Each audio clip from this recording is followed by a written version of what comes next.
स्वागत है आपका हमारे YouTube चैनल पे। आज हम लोग जो टॉपिक पढ़ेंगे वो है वृद्धि एवं विकास, ग्रोथ एंड डेवलपमेंट। ये जो टॉपिक है वो क्यों इम्पोर्टेंट है पहले ये समझते हैं। चाहे हम लोग शिक्षा मनोविज्ञान पढ़ रहे हों या फिर शिक्षण पढ़ रहे हों या फिर किसी एग्जाम की तैयारी जैसे सीटेट, टीईटी, यूपीटेट, कोई भी एग्जाम जो शिक्षण से रिलेटेड है उसको पढ़ रहे हो या फिर साइकोलॉजी पढ़ रहे हो, तो उसमें ये जो टॉपिक है वो इम्पोर्टेंट है। और जनरली जो मैं यहाँ पढ़ा रहा हूँ ये एग्जाम पॉइंट ऑफ व्यू से तो है ही, थोड़ी बहुत थ्योरी अगर आप यहाँ पढ़ते हैं तो ये आपके बाकी एग्जाम्स में भी बहुत हेल्प करेगा। तो जनरली हम टॉपिक की बात करें तो वृद्धि एवं विकास, ग्रोथ एंड डेवलपमेंट। सामान्य रूप से अगर मैं देखूं तो हम लोग वृद्धि और विकास दोनों को लगभग बराबर मानते हैं। कई हद तक ये है भी, लेकिन अगर एग्जैक्ट सब्जेक्ट के टर्म्स में बात करें, विषय के हिसाब से बात करें, तो वहां पे इन दोनों में डिफरेंस है।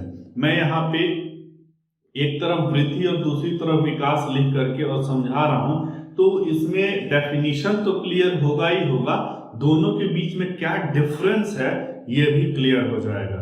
तो पहला जो पॉइंट है वृद्धि में हम लोग देखते हैं कि व्यक्ति के वजन, उम्र, आकार एवं आदतों में होने वाले परिवर्तन। अगर मैं परिभाषा की तरफ से बात करूं तो परिभाषा आप सीधे लिख सकते हैं कि किसी व्यक्ति के वजन, उम्र, आकार एवं आदतों में होने वाले परिवर्तन को हम लोग वृद्धि कहते हैं। इसी में दूसरा पॉइंट है कि शरीर के मात्रात्मक पहलुओं में होने वाले परिवर्तन को हम लोग वृद्धि कहते हैं। एक ही डेफिनेशन है, दोनों में थोड़ा सा तरीका बदल दिया है। अब मात्रात्मक पहलू का मतलब कि किसी भी इंसान के शरीर में जो परिवर्तन हमें दिख जाए उसको हम लोग उस व्यक्ति का वृद्धि कहते हैं। जैसे उम्र जब बढ़ती है तो पता लगता है, यानी कि जो चीजें हम देख पाते हैं किसी व्यक्ति में, उसमें जो भी डेवलपमेंट होता है उसको हम लोग वृद्धि कहते हैं। तो उम्र का बढ़ना, आकार जैसे हाइट बढ़ जाती है, मोटाई बढ़ जाती है, इंसान की हेल्थ इंप्रूव होता है, तो इस तरह के परिवर्तन। और साथ ही साथ आदत जो है इंसान का जन्म से लेकर के और जैसे जैसे वो बढ़ता है कुछ हद तक वह लगातार परिवर्तित होता है।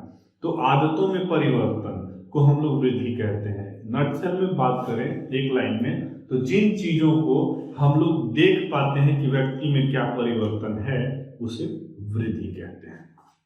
अब यह आजीवन चलने वाली प्रक्रिया नहीं है, ये सबसे इंपॉर्टेंट पॉइंट है, ठीक है, कि ये आजीवन चलने वाली जो प्रक्रिया नहीं है। इसका मतलब क्या है कि एक समय के बाद इंसान का जो है वृद्धि जो है वो रुक जाती है, ठीक है, उसकी ऊंचाई बढ़ना कम हो जाएगी, मोटापा बढ़ना कम हो जाएगा, ग्लो जो है स्किन का वो कम हो जाएगा, और उसकी आदत परिवर्तन की भी जो हद है वो एक समय के बाद रुक जाती है।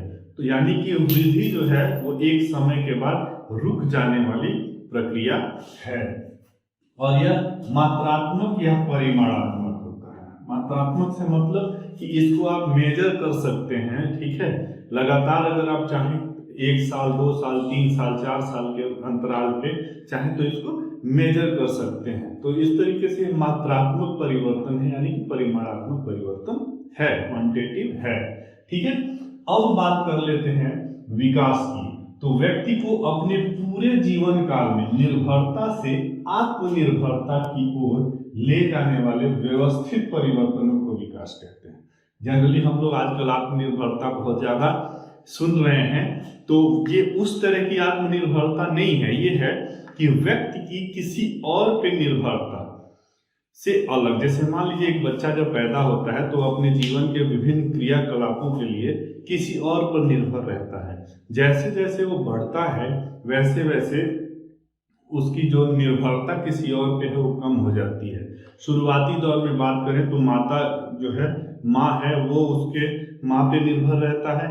फिर उसके बाद कुछ बड़ा होता है तो फिर आपस में थोड़ा सा टीचर के पास जाता है तो वहाँ उस पर निर्भर रहता है। फिर बड़ा होता है तो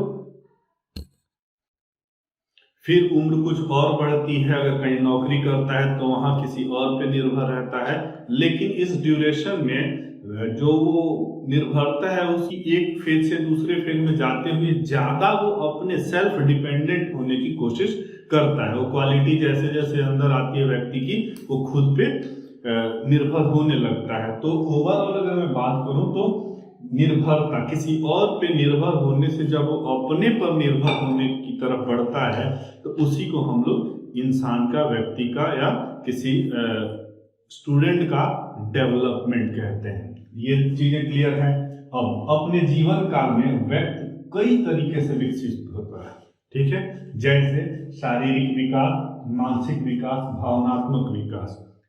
एक व्यक्ति में बहुत सारे परिवर्तन होते हैं, जैसे उसका शरीर डेवलप होगा, उसके भावनात्मक जो परिवर्तन है वो जैसे इमोशनल, नॉन इमोशनल से इमोशनल की तरफ या इमोशनल से नॉन इमोशनल, या फिर जैसे जैसे उसके अंदर मैच्योरिटी आती है तो चीजों को देखने का तरीका भी जो है वो उसका बदलता जाता है। तो उसमें ऐसे परिवर्तन होते हैं जिनको आप बहुत गौर से देखें तो अवलोकन कर पाते हैं।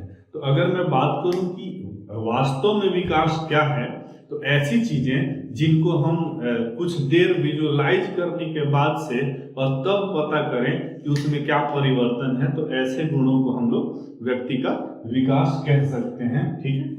अब यह सतत प्रगतिशील एवं जीवन पर्यंत चलने वाली प्रक्रिया है, यानी कि इसको ऐसा मान सकते हैं कि ये जन्म से लेकर के और कब्र तक चलने वाली, जन्म से लेकर के मृत्यु तक जो चलने वाली प्रक्रिया है उसको हम लोग विकास कहते हैं। बहुत सारी चीजें जो है व्यक्ति में वो उम्र बढ़ती है, जैसे जैसे वो दुनिया देखता है उस तरीके से वो परिवर्तित हो जाती हैं, ठीक है। वो इमोशनल रूप से बुद्धिमत्ता की टर्म्स में बात करें तो बुद्धि बढ़ती है, इंटेलेक्चुअल लेवल इंक्रीज होते चलता है, चीजों को देखने का नजरिया बदलते चलता है। तो ऐसी चीजें जीवन भर चलती रहती हैं और इसलिए इसको हम लोग जीवन पर्यंत चलने वाली प्रक्रिया कह सकते हैं। अब यह परिमाणात्मक के साथ गुणात्मक है, यानी कुछ केसेस में तो आप इसका परिमाण भी, जैसे किसी की उम्र बढ़ रही है या शरीर बढ़ रहा है तो उसको आप विजुअलाइज कर सकते हैं, लेकिन साथ ही साथ यह क्वालिटी जो है वो भी इसके साथ देखी जाती है कि वो कितने, उसका जो गुण है, क्वालिटी है, वो किस हद तक परिवर्तित होता है। ये सारी चीजें जो है वो परिलक्षित होती हैं। तो इस तरीके से अगर मैं बात करूं तो हमने ग्रोथ एंड डेवलपमेंट जो टॉपिक है उसको कवर किया। जनरली जो एग्जाम में भी पूछा जाता है वो इसी तरीके से क्वेश्चन आता है कि ग्रोथ और डेवलपमेंट, कोई एग्जाम्पल देगा और उसमें बताएगा। तो जो भी चीजें जो एक समय के बाद रुक जाती हैं वो वृद्धि के अंदर आती हैं, और जो सतत चलती रहती हैं वो विकास के अंदर आती हैं। इसके बाद हम लोग पढ़ेंगे विकास कौन कौन से हैं और उनका क्या प्रभाव है शिक्षण पे। तो इस वीडियो को मैं यहीं खत्म करता हूँ, मिलेंगे अगले वीडियो में अगले टॉपिक के साथ। तो मैं चाहूंगा कि अगर आपको ये वीडियो अच्छा लगा, दोनों में कॉन्सेप्ट क्लियर हुआ, तो इस चैनल को सब्सक्राइब करें और अपने सुझाव जो हैं वो निरंतर हमें देते रहें, ताकि अगला जो वीडियो बने वो थोड़ा सा इससे इम्प्रूव होकर के बने। उम्मीद है कि ये लर्निंग प्रोसेस ऐसे ही चलता रहेगा। Thank you.